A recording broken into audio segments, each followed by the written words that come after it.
pendant que je parlais avec Mobutu comme ça, voilà un blanc qui sort de l'ombre. Il nous a entendu parler.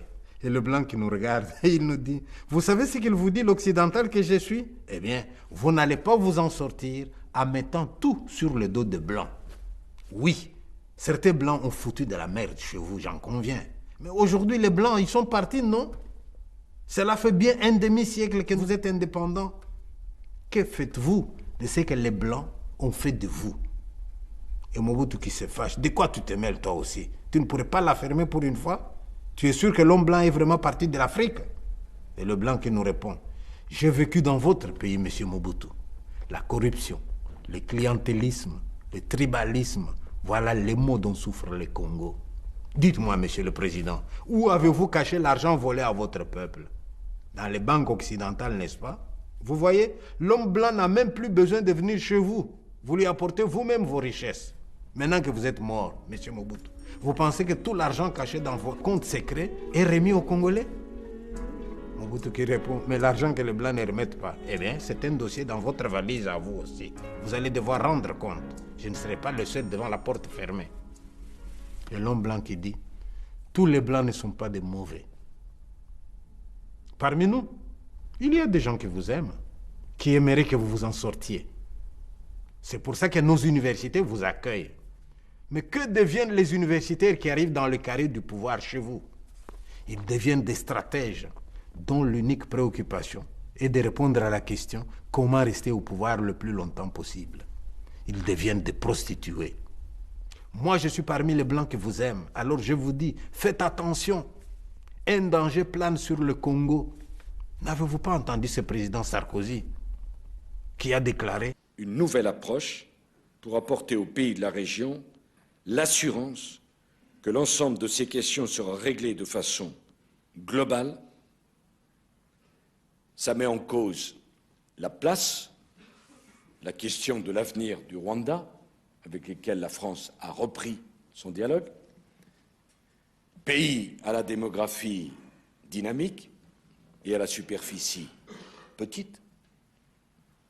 Cela pose la question de la République démocratique du Congo, pays à la superficie immense et à l'organisation étrange des richesses frontalières.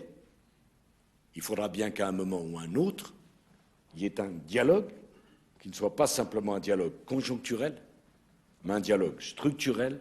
Comment, dans cette région du monde, on partage l'espace, on partage les richesses et on accepte de comprendre que la géographie a ses lois, que les pays changent rarement d'adresse et qu'il faudra apprendre à vivre les uns à côté des autres.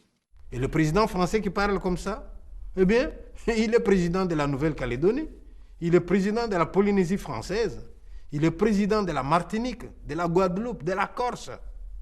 La géographie n'a pas ses lois quand il faut étendre la France.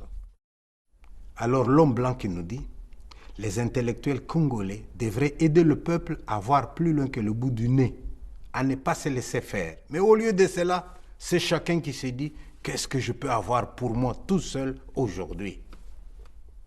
Et en partant, il nous a fait, chut, je ne vous ai rien dit, hein. Je m'en vais essayer de passer la porte, chacun sa valise. Et Mobutu qui me prend à témoin. Tu as compris pourquoi les Occidentaux n'ont plus voulu de moi? Et je lui ai dit, mais revenons à nos moutons, monsieur Mobutu. J'ai ici le dossier assassinat. Lumumba t'accuse de l'avoir trahi. Et il n'y a pas que lui, la liste de tes victimes est longue. Il va falloir que tu t'expliques. On commence par qui? Par Lumumba. Et Mobutu, avec assurance, me dit, ces dossiers-là ne m'effrayent pas. Comment peut-on me rendre responsable de la mort de Lumumba? Est-ce que j'étais là, moi, à l'endroit où Lumumba a été assassiné? C'est pas moi qui ai fait de lui le héros national. Là, j'ai dit à Mobutu, non, Mobutu, un héros national, on ne le fabrique pas. Hein. Il s'est fait lui-même à partir de son idéal de vie. Et Mobutu qui me dit, Lumumba a été condamné par l'Occident. Tout le monde le sait. Et tu sais aussi qui a fait la sale besogne. Dans ces dossiers, je ne suis rien d'autre qu'un bouc émissaire. Je suis un militaire, moi. J'arrête quelqu'un, je vous le confie, vous le jugez. Vous trouvez qu'il est coupable, vous l'emprisonnez. Il n'est pas coupable, vous le libérez. Il est malade, vous l'amenez à l'hôpital. S'il meurt, vous l'enterrez et vous montrez où est sa tombe. Ce n'est pas comme cela que les choses se sont passées avec Lumumba. Tu le sais bien. Non, enlève de la valise l'acte d'accusation en rapport avec la mort de Lumumba. Je ne suis pas responsable de son assassinat. Tiens, lis cet article. Publié à sa mort. Qu'est-ce qui est écrit? Lumumba et ses compagnons ont été tués par la population. Et la population, c'est toujours Mobutu. Non, mon ami, ne m'accusez pas de la mort de Lumumba. Tout le monde sait que les dents de Lumumba sont dans la mer du Nord. La mer du Nord, c'est pas à Bado, hein, que je sache. Lumumba aurait gagné à ne pas sortir trop vite ses griffes. Avec son intervention le 30 juin, il a fait peur aux Occidentaux. Et vous le savez bien, quand les capitalistes vous accusent d'être communistes, oui, vous êtes condamné à mort. Je dis à Mobutu, il est à boire et à manger dans ce dossier, j'en conviens. Je me souviens d'un rude belge qui s'était occupé de la disparition de son corps. Pauvre type. Il avait même gardé ses dents comme trophée. J'ai le reste d'une personne historique très importante. Les voilà. C'est tombé ou vous l'avez Arraché. Il avait une denture, une très bonne denture. C'est couvert avec de l'or. Hein. Réfléchissez qu'on vient de vous dire, on a tué Lumumba et maintenant vous devez le faire disparaître. Allez, Patrice, voilà ce qui reste de toi. L'homme qui était chargé de ça, le Belge, m'a appelé dans son bureau et il a dit, voilà, vous allez vous occuper de ça. Et je dis, je veux bien, mais qu'est-ce qu'il faut faire? Cet homme-là, qui m'expliquait ça, avait participé à tout ça pendant la nuit. Avait proposé à Lumumba de faire ses prières avant de mourir. Et Lumumba avait refusé. Ça se voyait, le massacre? C'est évident que ça se voyait. Il y avait même une main qui sortait de la terre. Un des morts. Mais alors, on les a coupés en morceaux, on les a brûlés. On avait aussi une énorme quantité de l'acide qu'on met dans les batteries, des voitures. Et dans ça, on a donc la plus grande partie des corps a été dessous. Oui, et alors le reste, on a brûlé. Hein. Mais il fallait faire ça sans que les Noirs le voient. En pleine forêt. C'est aussi un problème, ça. Vous êtes là à deux, nous étions deux. Et on devait faire ça tous à nous-mêmes. Enlever les 3 corps de la terre. Les couper en morceaux, les détruire. Et tout ça ne pouvait être su de personne. Et c'était su de personne. Personne n'a su ça. Et il y en a même qui croient qu'il va revenir. Hein? Alors, il doit venir avec 2 dents de moins devant.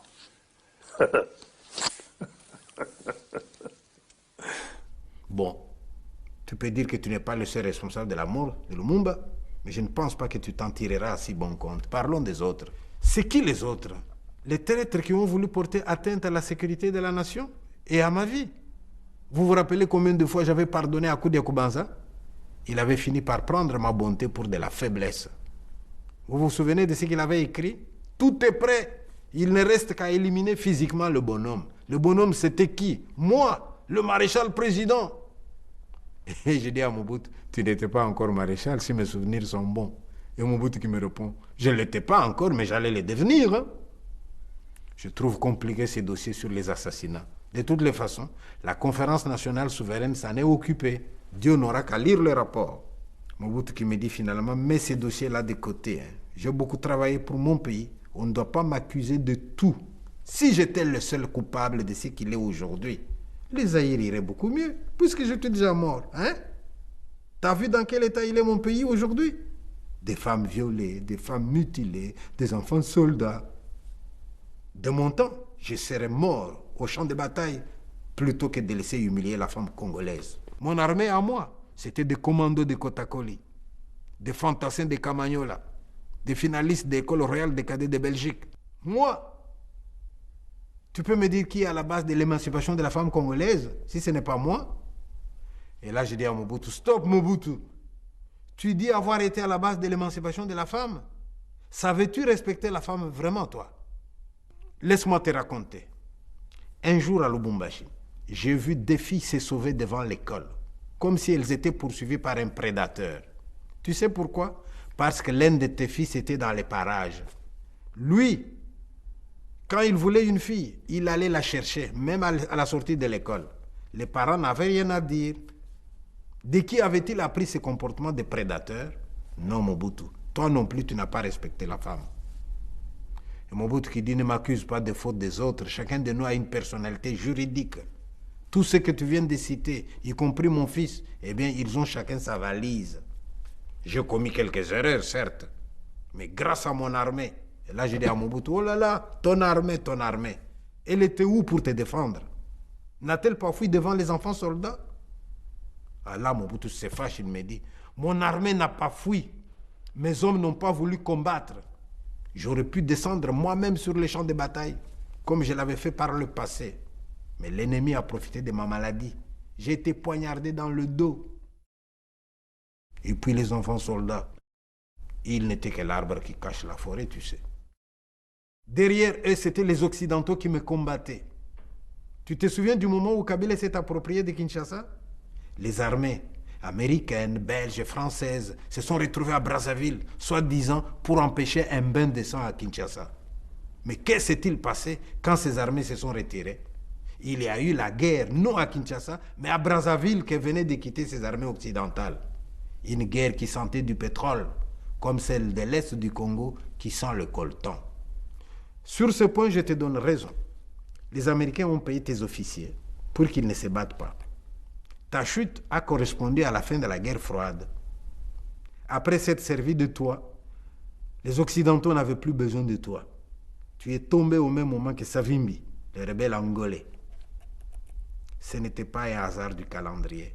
Mais soit dit entre nous, ne l'as-tu pas un peu cherché? Pourquoi tu n'as pas quitté le pouvoir toi-même? Mobutu qui me répond, j'avais commencé à partir. J'ai pris congé de mon parti politique.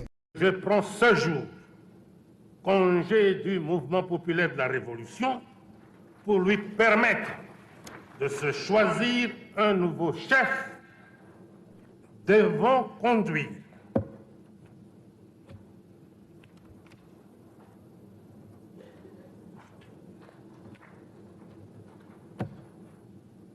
Comprenez mon émotion. C'est Kabila, le petit joueur, qui est venu tout précipiter. J'étais en train de donner la démocratie à mon peuple. Là, je dis à Mobutu, tu es incorrigible. Hein? C'est toi qui donnes la démocratie. Et puis tu appelles Kabila petit joueur, alors que c'est lui qui t'a mis dehors. Alors Mobutu se fâche. Laissons Kabila reposer en paix. Je l'ai vu passer ici avec sa valise. Hein?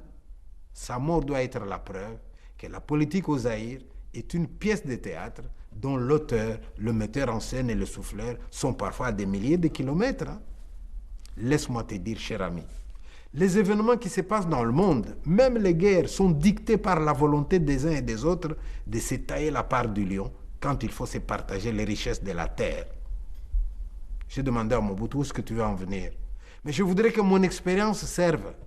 Dis-moi, as-tu entendu parler de Saddam Hussein? Oui, je sais, les Américains l'ont accusé d'avoir des armes de destruction massive. Ils se sont arrangés pour que Saddam meure avant qu'il n'ait livré ses secrets. Si Saddam avait été jugé pour tout ce qu'il a fait, nous en aurions appris des choses sur les Américains et sur les autres. Mobutu et moi, nous étions d'accord à propos de ce qui se passe dans le monde. Alors, voyant que nous étions sur la même longueur d'onde, il me dit, tu commences à comprendre. C'est quoi l'actualité? On détruit les armes de Kadhafi et on en fournit aux rebelles à cause des enjeux économiques. La résolution de l'ONU en rapport avec la Libye, est-ce qu'elle autorisait quiconque à aller bombarder les Libyens? Je lui dis, mais quel rapport avec votre histoire, Mobutu? Mobutu qui me dit, arrêtez de dire que j'ai été mis dehors par des enfants soldats. Kabila n'a été qu'un arbre qui cachait la forêt. C'est l'intégrité de mon pays qui était menacée. Alors, je lui ai dit, ils ont échoué. Hein? Kabila ne s'est pas laissé faire. Hein? Les Congolais tiennent à l'unité et intégralité de leur pays. Et c'est là grâce au maréchal Mobutu qui te parle. Vous pouvez m'accuser de tout ce que vous voulez, mais vous me reconnaîtrez au moins le mérite d'avoir façonné le Zaïre. Sur ces chapitres, Kabila devait marcher sur mes pas. Il n'aurait pas dû incorporer dans l'armée des étrangers. C'est quoi cette histoire d'arriver au Congo avec comme un chef d'état-major de notre armée un étranger? Vous trouvez normal ça? Et je me demande d'ailleurs comment est-ce qu'on peut incorporer les enfants dans l'armée. comment les parents peuvent se laisser faire. Les parents n'ont jamais été consultés, tu le sais bien, Mobutu. Les recrutements des enfants passent par la ruse, la maltraitance, la drogue, l'entraînement forcé, l'initiation aux pratiques fétichistes.